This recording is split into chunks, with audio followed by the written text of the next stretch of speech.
तो हमारे लिए आज तक हस्ताक्षर नहीं हुए हैं। कॉन्स्टिट्यूशन है, इसको कुछ बोल नहीं सकते। तो ये झूठा आरोप है कि मसीह समाज लालच देकर धर्मांतरण करता। पहले क्योंकि देखिए वो उन लोगों को लगता है कि ईसाई लोग ही धर्मांतरण करवाते। ये आर्टिकल 25 का पूरी तरीके से उल्लंघन है सर। तो महाभियोग हम सुप्रीम कोर्ट में लेके आएंगे। छत्तीसगढ़ धर्म स्वातंत्र विधेयक 2026 जिसे विधानसभा से पास किया गया था, उस पर राज्यपाल रमन डेका ने हस्ताक्षर कर दिए हैं। अब यह कानून के रूप में परिवर्तित हो गया, राजपत्र में भी जल्द ही प्रकाशित हो जाएगा।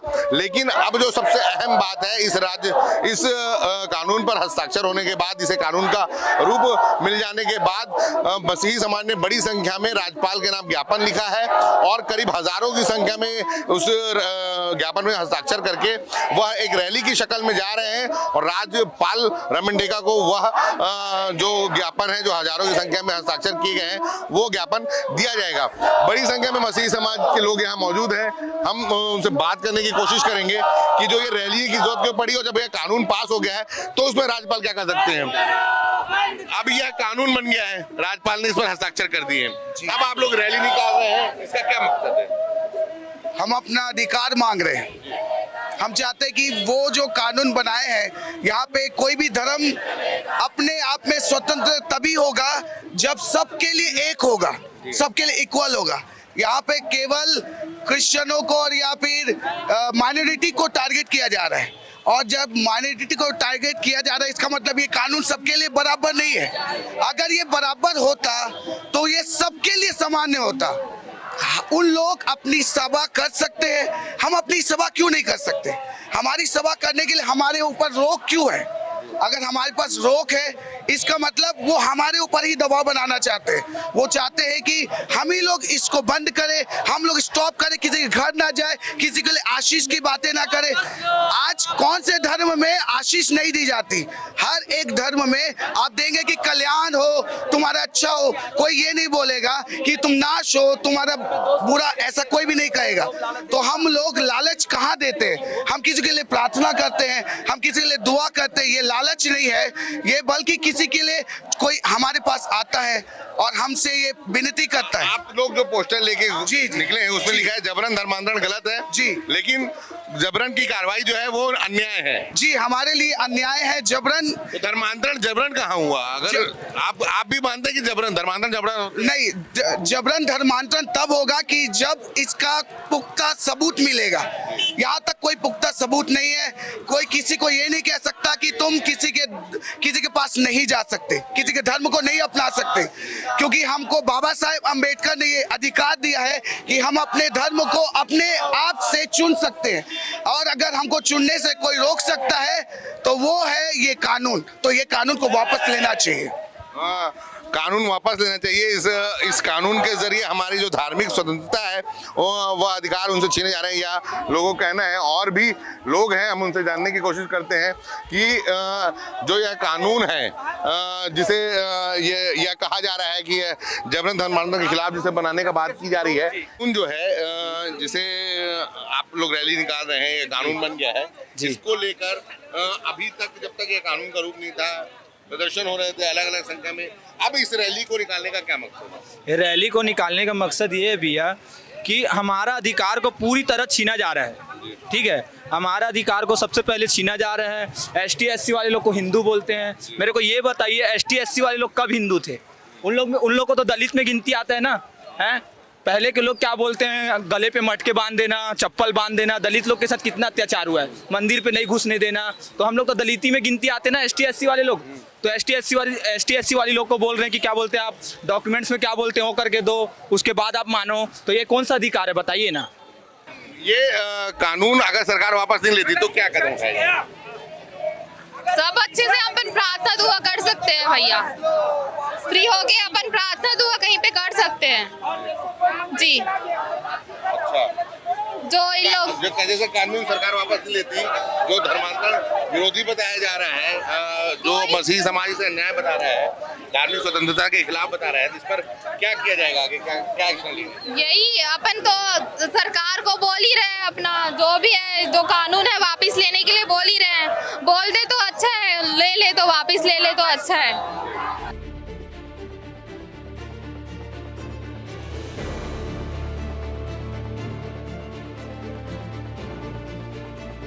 सरकार ने इसे धर्म स्वतंत्र विधेयक नाम दिया है, आप इसे काला कानून कह रहे हो, क्यों? क्योंकि इसमें आर्टिकल 25 के विपरीत है, ये आर्टिकल 19 के विपरीत है, आर्टिकल 14 के विपरीत है। समानता तो इसमें दिख नहीं रहा है, केवल मसीह समाज को टारगेट किया गया है। मसीही समाज को क्यों टारगेट किया गया, क्या क्यों? क्योंकि देखिए वो उन लोगों को लगता है कि ईसाई लोग ही धर्मांतरण करवाते हैं, ऐसा आरोप वो हमेशा लगाते हैं, लेकिन आज भी कोई आरोप सिद्ध नहीं कर पाए हैं। तो अगर यह कानून, आप अभी जा रहे हैं राज्यपाल के नाम ज्ञापन सौंपने, राज्यपाल के पास पहले भी मांगे रखी गई हैं, राज्यपाल ने इस कानून पर साइन कर दिया और अब कानून विधेयक पर साइन कर दिया और ये कानून का रूप ले लिया है, ऐसे में क्या लगता है कि राज्यपाल, राजभवन से या राज्यपाल से आपको किसी तरह की कोई राहत मिलेगी? बिल्कुल, क्योंकि भारत एक लोकतांत्रिक देश है ना, और लोग यहाँ, जनता जो है वो मालिक है, तो जनता की आवाज लोकतंत्र में मायने रखता है। तो हम जानते हैं आज नहीं तो कल सरकार को हमारी बात सुनना पड़ेगा। मसीह समाज इस भारत देश का हिस्सा है और मसीह समाज को उनको सुनना पड़ेगा। आए दिन जो मसीह समाज पे आरोप लगता है, वो केवल आरोप लगा है, सिद्ध नहीं हुआ है, उसका जांच ढंग से नहीं हुआ है। अब जो दूसरा कानून लाया गया है, इसमें केवल उस कानून में मसीह समाज को प्रताड़ित करने के लिए सजाएं लंबी कर दी गई है और जो बातें प्रलोभन है वो अस्पष्ट शब्दों में है ना, जो बातें जबरन है वो अस्पष्ट शब्द में है, उसमें कोई स्पष्टता नहीं है। इसीलिए हम बोल रहे हैं जो आप कानून लाए हो राज्यपाल सर, उसमें थोड़ा आप ध्यान दीजिए, उसमें अध्ययन कीजिए, संशोधन कीजिए। तो जो कानून है उसको लेकर लगातार लोगों की बात यह है कि यह कानून जो है यह मसीही समाज को टारगेट करके कानून बनाया गया है। ये इस रैली आप देख सकते हैं, ये रैली है, ये वो दस्तावेज है जो हजारों की संख्या में है और इसमें ये राज्यपाल के नाम यह ज्ञापन दिया गया है जो लोक भवन में है, जिसमें साफ लिखा है कि छत्तीसगढ़ धर्म स्वतंत्र विधेयक 2026 पर अनुमति नहीं दिए जाने बाबत। हालांकि मैं आपको बता दूं कि जो साइन ये पुराने अब विधेयक पर साइन कर दिया है और वह कानून का रूप ले चुका है। ये आप देख सकते हैं कि रैली है और मसीही समाज बड़ी संख्या में रैली है। ये आप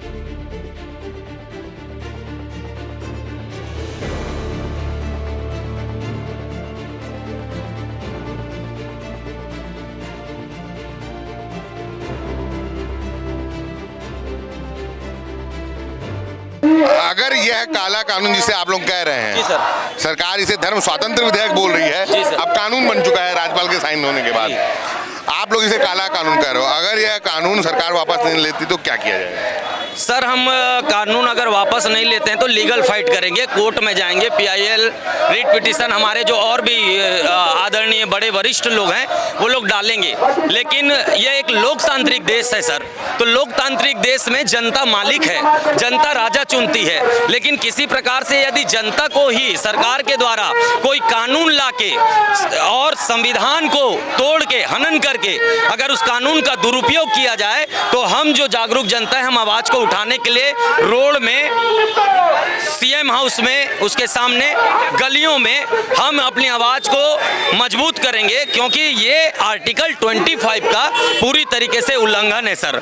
सरकार, जो सरकार है जिसने ये विधेयक लाया, अब कानून का रूप बन चुका है, उनका यह दावा है, वह उनके जो मिनिस्टर्स हैं वो बोल रहे हैं कि इसमें आर्टिकल 25 का कहीं भी हनन नहीं किया गया है।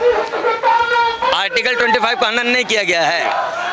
आदमी को अभिव्यक्ति की आज़ादी है, आदमी को धर्म को सुनने, मानने, प्रचार करने की आज़ादी है।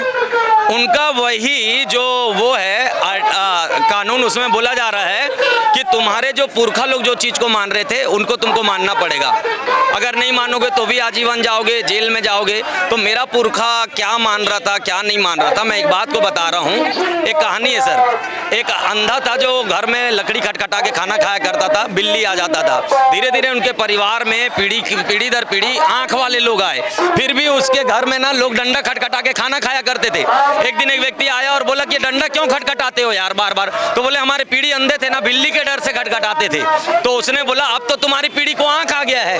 भाई अगर समाज पढ़ रहा है, लिख रहा है, आगे बढ़ रहा है तो तकलीफ क्या है?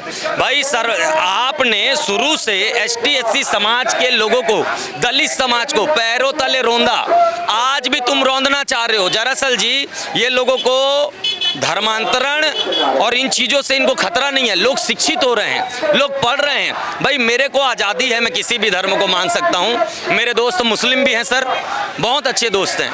मेरे मोहल्ले में मुस्लिम रहते हैं, हिंदू रहते हैं, कभी कोई खतरा नहीं हुआ, कभी धर्म के नाम से झगड़े नहीं हुए।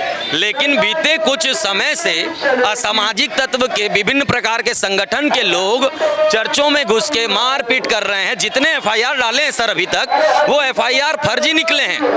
अभी तक वो लोग प्रूफ नहीं कर पाए। लेकिन अभी जो ये कानून आया है उसमें उनका पावर बढ़ गया है। आप देख रहे हैं ये बिलासपुर का कोई राम सिंह ठाकुर है, अब हमको बताना कहाँ भाई तुम पुलिस बन गए हो, तुम IPS बन गए हो क्या? मेरा कहना ये है अगर कहीं पे वाकई में लोभ लालच दिया जा रहा है तो जो आरोप लगाए ये आप लोग जो जबरन धर्मांतरण गलत है, आप भी लिखे हो, अपने पोस्टर्स में लिखे हो। हाँ, जी, आस्था पर दबाव नहीं, स्वतंत्रता की बात हो रही है, स्वतंत्रता हमारे अधिकार है, धार्मिक स्वतंत्रता भी उसमें शामिल है जी। लेकिन जब जो आप जबरन धर्मांतरण की बात करो तो कहाँ होता है जबरन धर्मांतरण और किस तरह से? मैं तो वही चीज को नहीं समझ पा रहा हूँ सर। लिखे हो इसलिए मैं बता रहा हूँ कि ये लोग जो आरोप लगा रहे हैं उसको हम लोग लिखे हैं कि जबरन धर्मांतरण का आरोप को क्या करो, बंद करो। कैसे होता है सर जबरन धर्मांतरण? यदि हम लोग प्रार्थना कर रहे हैं, मैं बता रहा हूँ सर, जैसा हम लोग प्रार्थना कर रहे हैं, चर्च में हो, हमारी प्रार्थना का घर हो, क्योंकि घरेलू प्रार्थना सर, हाँ हाउस चर्च हो, तो वो हमको अधिकार अभी हाई कोर्ट से भी आया है सर कि हाउस प्रेयर आप कर सकते हैं, उसमें पुलिस हस्तक्षेप ना करे। तो क्या करते हैं सर, असामाजिक तत्व के लोग घुस जाते हैं। अब बोलते हैं यहाँ पे हिंदू समाज के लोग बैठे हुए हैं, अब यहाँ पे धर्मांतरण हो रहा है। भाई पूछ तो लो वो अपने मन से आया है कि जबरिया कोई पैसा वैसा दे के बुलाया है, लोभ लालच दे करके बुलाया है।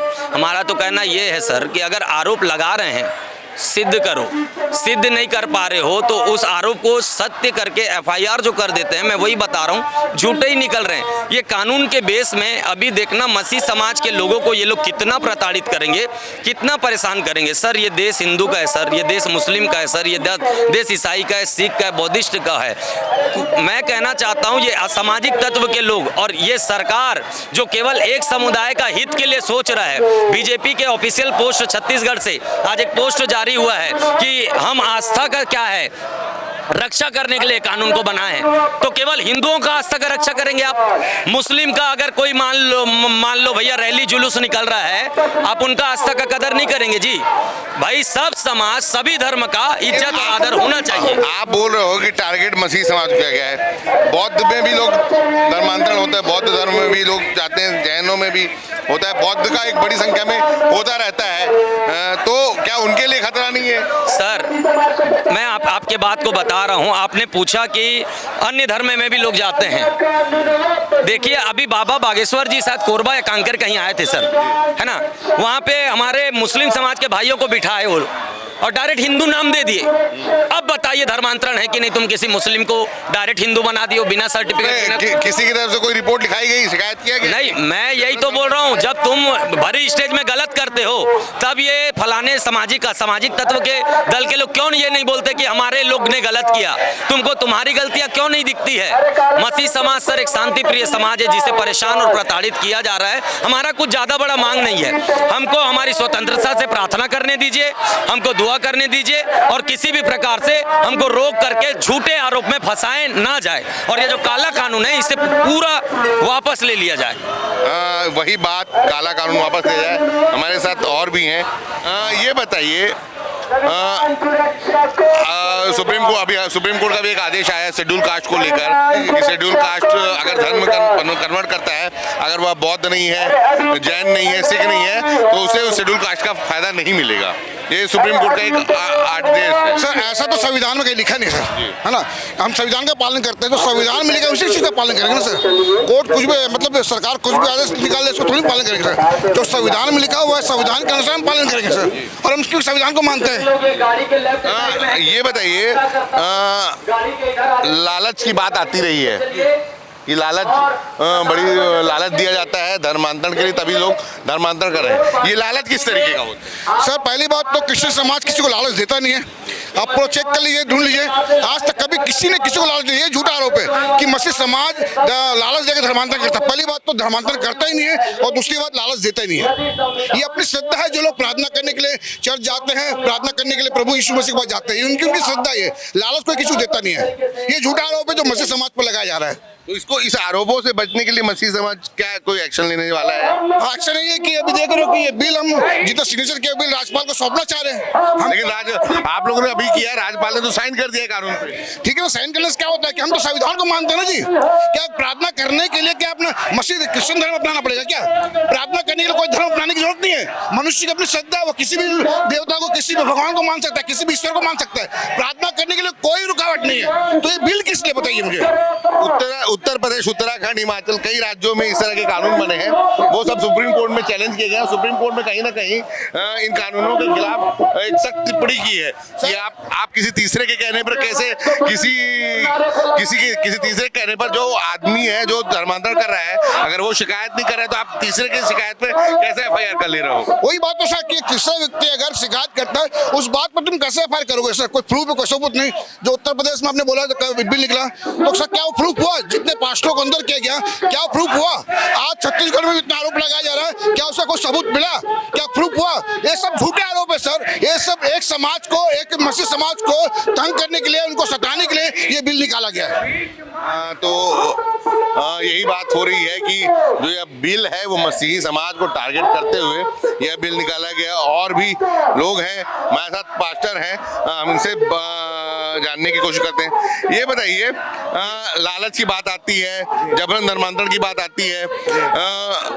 अभी सुप्रीम कोर्ट का एक आदेश आया जिसमें वो शेड्यूल कास्ट को लेकर एक आया कि शेड्यूल कास्ट नहीं माना जाएगा अगर वो बौद्ध नहीं है, धर्म जैन नहीं और सिख नहीं है। ऐसे में यह जो धर्मांतरण की बात होती है, इसे कैसे इस्टेब्लिश किया जाता है कि जबरन धर्मांतरण किया जा रहा है?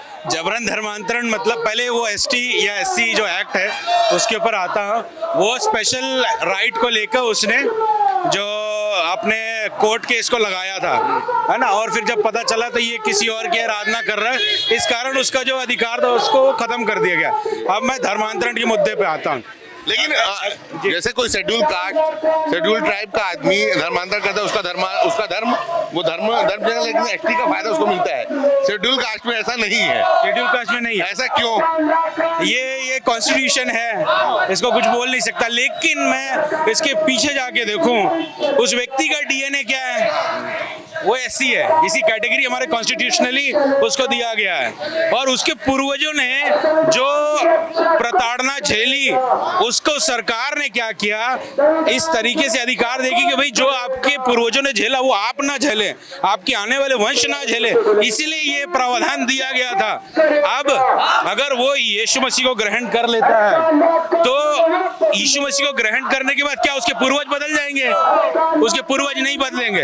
उसके पूर्वजों ने जो मेरे कहने का मतलब है कि जब वो धर्मांतरण कर ले रहा है, वो सोच समझ के जा रहा है धर्मांतरण करने, तो उसे फिर दूसरे वर्ग को मिलने वाले उसकी जरूरत क्या है?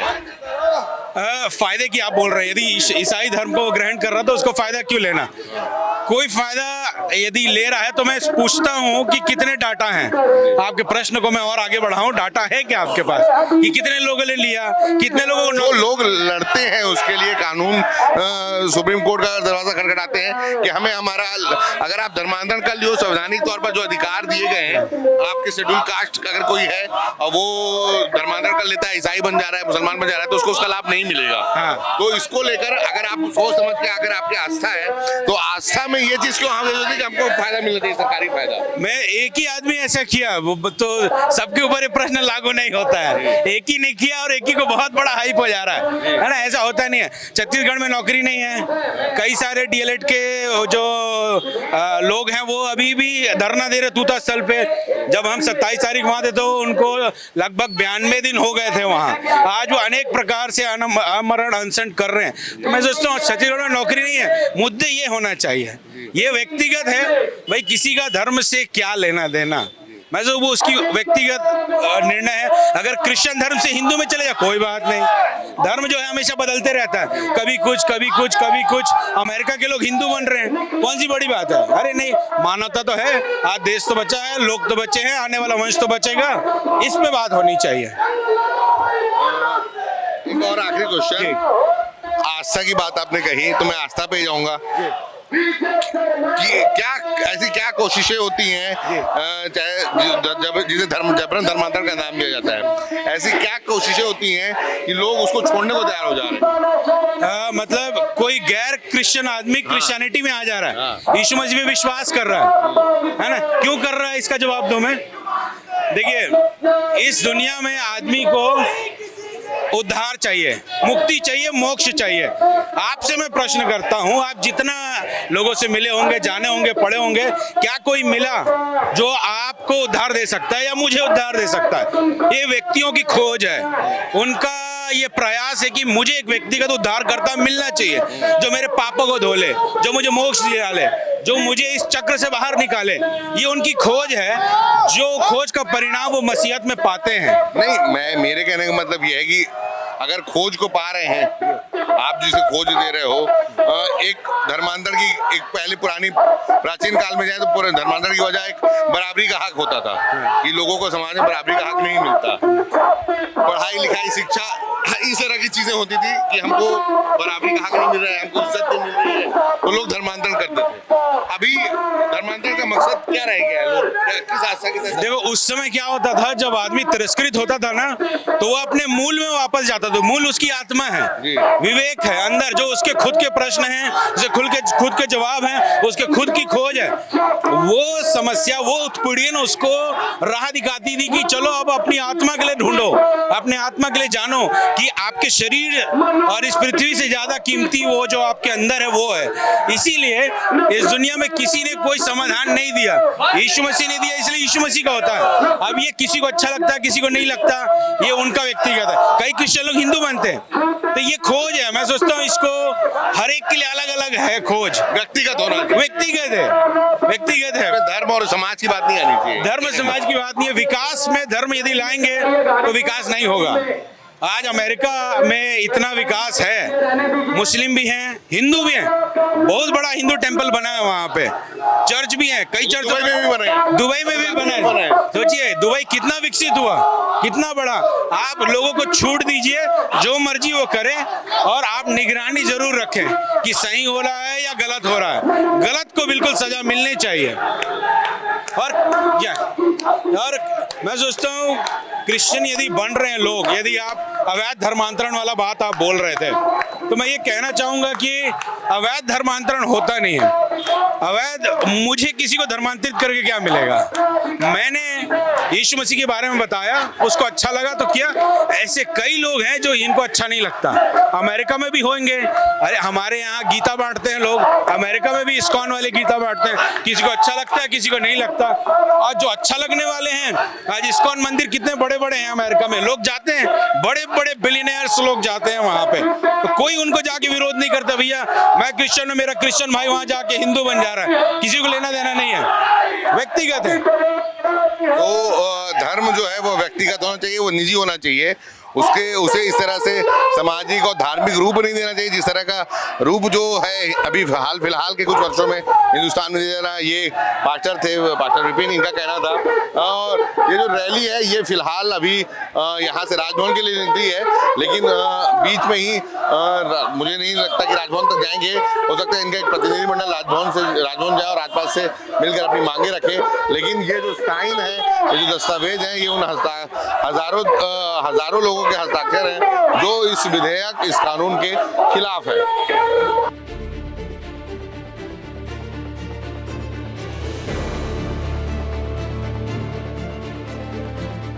छत्तीसगढ़ धर्म स्वातंत्र विधेयक 2026 जो अब कानून का रूप ले चुका है राज्यपाल रमन डेका के साथ के बाद वो उसको लेकर एक हस्ताक्षर अभियान शुरू किया था मसीह समाज ने, और वो हजारों की संख्या में जो राज्यपाल रमन डेका के नाम पे जो ज्ञापन है वो लेकर यहाँ के राज्यपाल को देने के लिए आ रहे थे। मसीह समाज को यहाँ मोतीबाग के पास रोक लिया गया है, और हमारे साथ यहाँ अरुण पन्नालाल जी हैं जो इस अभियान का नेतृत्व कर रहे हैं।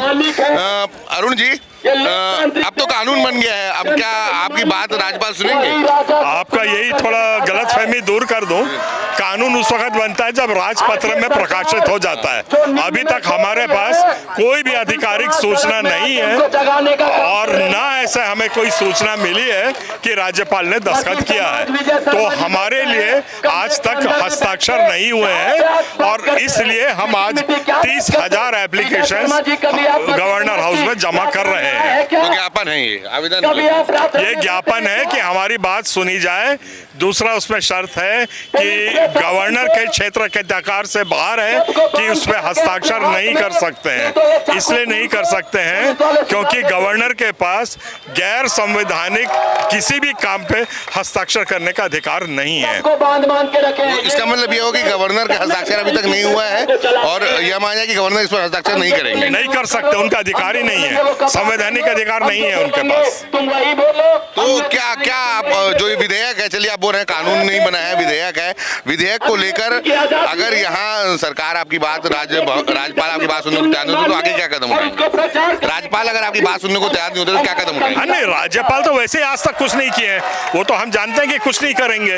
हम तो अपने संवैधानिक प्रक्रिया जितनी है प्रोटेस्ट करने की उसका इस्तेमाल कर रहे हैं। उसके बाद जो कोर्ट कानून में जाना पड़ेगा, सुप्रीम कोर्ट में जाना पड़ेगा, मान लीजिए हस्ताक्षर कर भी दिए तो महाअभियोग हम सुप्रीम कोर्ट में लेके आएंगे, क्योंकि गवर्नर गैर संवैधानिक चीज पे हस्ताक्षर नहीं कर सकते, उनके पास अधिकार ही नहीं है इसका। दूसरी बहुत बड़ी बात यह है कि ये एक संशोधन विधेयक है, ये विधेयक नहीं है, ना प्राइवेट बिल है, और ये एक बार प्रेसिडेंट ऑफ इंडिया तक जा चुका है। तो इस पर हस्ताक्षर अगर कोई कर सकता है तो प्रेसिडेंट ऑफ इंडिया के पास ही ये इसका अधिकार है, गवर्नर के पास इसका अधिकार नहीं है।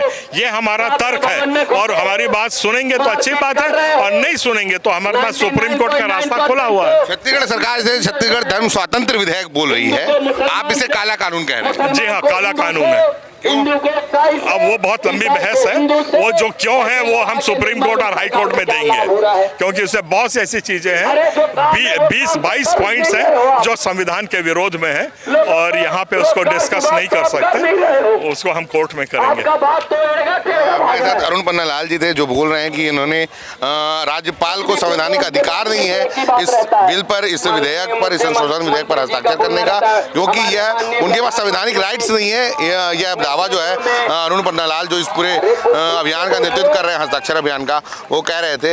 लेकिन फिलहाल ये तय है कि जो छत्तीसगढ़ धर्म स्वातंत्र विधेयक है उसको लेकर जो विधानसभा से पारित होने के बाद से करीब ये 20 दिन होने को आए, और 20 दिन से जो जद्दोजहद शुरू हुई है मसीही समाज में, खासकर इसका रोज देखा जा रहा है।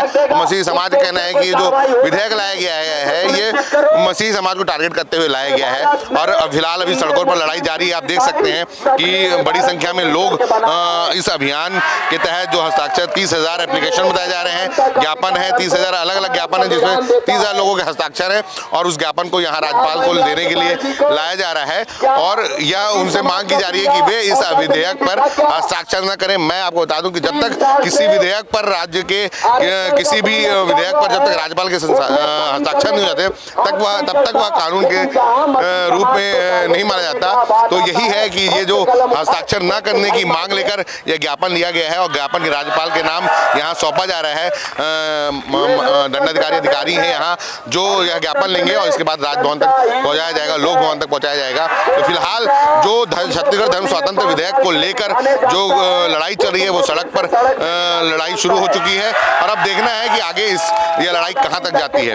कैमरा पर्सन यासीन मेमन के साथ दानिश अनवर, द लेंस। देश दुनिया की रखी खबर हर रोज हर शाम कानो कान सुनते रहें द लेंस पॉडकास्ट। रही अपडेट लेंस के साथ।